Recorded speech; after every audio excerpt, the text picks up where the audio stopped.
এখন চলে এসেছি আমি ফুচকার দোকানে, ফুচকা খাবো।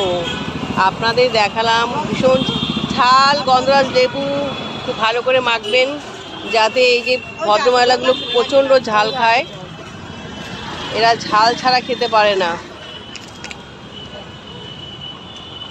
এখন এই শুরু হবে ফুচকা খাওয়া, এখন সুন্দর করে মাখছে।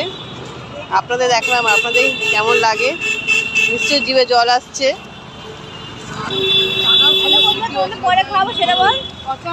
আপনাদের দেখিয়ে দিলাম, আপনাদের কেমন লাগছে আপনারা বলবেন। আর আমরা এখন খাবো ফুচকা।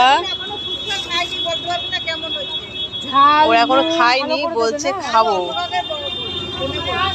ওই বৌদি বলছে এখনো খায়নি, খেয়ে বলবে কেমন কেমন হয়েছে। আমার তো মনে হচ্ছে খুব ভালো হবে, যা মাখছে দাদা দারুণ টেস্টি হবে। মাখা দেখেই মনে হচ্ছে খুব ভালো হবে। আপনাদের দেখালাম, আপনারাও দেখুন কেমন ফুচকা। এখানে ফুচকা খুব টেস্টি খেতে, যখনই আসি তখনই ফুচকা খাওয়া হয়। তাই এই যে ফুচকা নিয়ে এখন ঝামেলা হচ্ছে, 10টা না 8টা, কোনো জায়গায় এরকম ফুচকা নেই। দেখুন, টাটা বন্ধুরা, রাখছি।